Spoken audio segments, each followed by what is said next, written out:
আসসালামু আলাইকুম ওয়া রাহমাতুল্লাহ। আশা করি সবাই ভালো আছেন। বরাবরের মতো আরেকটি নতুন ভিডিও নিয়ে আসলাম। তো চলুন শুরু করি। আজকের টপিক আমাদের বাংলাদেশ জবলেস। সো আমরা সবাই ইউরোপে বা মধ্যপ্রাচ্যের বিভিন্ন দেশে আমরা যে প্রবাসী হিসাবে আসি।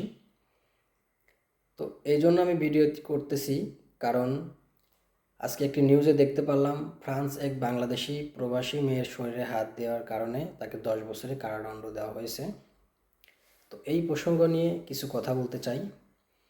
আসলে আমরা বাঙালিরা অনেক অকৃতজ্ঞ, যার জন্য আমরা ইউরোপের রাস্তা এবং বিভিন্ন মিডল ইস্টে আসার রাস্তাগুলো আস্তে আস্তে আমরা ধ্বংসের দিকে নিয়ে গেছি এবং সর্বশেষ করে ফেলছি। তারপরে আবার আমরা যেহেতু ইউরোপে আসি আর মিডল ইস্টে আসি, যে কান্ট্রিতেই আসি না কেন, আমরা মূলত জন্মগতভাবে কামলা হিসাবেই এখানে আসি। যে যে কাজ করি, যে কর্মই করি, যে ব্যবসায় করি, আমার নিজের দেশ ছেড়ে ভিন্ন দেশে আসা মানেই আমি এই দেশের ভিনদেশী। সো আমাকে সেভাবেই চলতে হবে। যেমন আমি যদি একটা মেট্রোতে উঠি, আমার পাশে যদি কোনো বৃদ্ধ মানুষ থাকে এই দেশের, তাহলে অবশ্যই আমাকে সেই সিটটি ছেড়ে দিতে হবে। এটা একটা মানবিক দিক এবং এটা একটা ভালো দিক। অবশ্যই আপনি বাস, ট্রেন, লঞ্চ যেখানেই যান না কেন, আপনি বসে আছেন, আপনার পাশে একটা ফরেনার বা তাদের স্থানীয় লোক, সে বৃদ্ধ দাঁড়িয়ে আছে। এখন আপনি ওই জায়গায় যদি না বসতে দেন তাকে, আপনি যদি বসে থাকেন, তাহলে বিষয়টা তারা মনে মনে মাইন্ড করবে। অবশ্যই ইউরোপের দেশগুলোতে এরকম করে না, তবে এটা আপনার মানবতার দৃষ্টিতে হলেও আপনাকে এই সিটটি তাকে ছেড়ে দিতে হবে। কারণ এই জন্যই আপনি তার দেশে আপনি কামলা দিতে আসছেন বা কাজ করতে আসছেন। অবশ্যই তাদেরকে রেসপেক্ট করতে হবে, তাদেরকে সম্মান দেখাতে হবে। এবং এরকম আরও অনেক কিছু আছে যেগুলো আপনার তাদেরকে রেসপেক্ট করতে হবে, তাদের সাথে সংযতভাবে এবং ভদ্রভাবে কথা বলতে হবে। কারণ আপনি এখানে আসছেন, কোনো প্রয়োজন হলে তাদেরকেই পাশে পাবেন, তাদেরকেই হেল্প নিতে হবে। তো সেক্ষেত্রে দেখবেন যে অনেক আছে যারা ইগনোর করে। দেখা যাচ্ছে যে এমনি বাঙালিদের দেখতে পারে না, তারপরে আপনাদের নেচার খারাপ।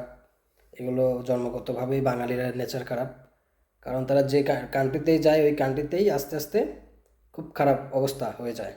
এটা অবশ্য আমরা সবাই জানি। তো রিসেন্টলি গত কয়েক বছরে অনেক অকারেন্স বাঙালি অলরেডি করে ফেলছে। কিন্তু আজকের যে টপিকটা, এটা ফ্রান্সে, ইউরোপের মতো একটি জায়গায় একজন বাংলাদেশি ভাই, সে ফ্রান্সে 10 বছর যাবৎ আছে। ওকে, এখন সে কি করছে, ফরাসি একটা মেয়ে, স্থানীয় একটা মেয়েকে ইপটিজিং করছে। এখন এই মেয়ে তো সরাসরি কমপ্লেন করছে। এখন উনি 10 বছর ফ্রান্সে থাকার পরেও ওনাকে ধরে নিয়ে গিয়ে 10 বছরের জেল দিছে। তো আমার মনে হয়েছে যে তাকে 10 বছর না, তাকে ফাঁসি দেওয়া উচিত। কারণ সে আসছে অন্য দেশে একটা কাজের সন্ধানে কাজ করতে, কে সে কেন ওই মেয়েকে ইপটিজিং করতে গেল, কেন সে ওই মেয়েকে কাজ করতে গেল, তার এত বড় সাহস কিভাবে হয়? এরকম লোকের জন্য আরও 100 জন 500 জন বাঙালির বদনাম, যেটা বাঙালিদের জন্য অলরেডি ইউরোপের রাস্তা বন্ধ। এই রকম কারণ যদি আরও যদি কেউ করতে থাকে, তাহলে একদিন দেখবেন যে যেগুলো বাঙালি এইগুলো ইউরোপে আছে, এইগুলোরেও পাঠায় দিবে।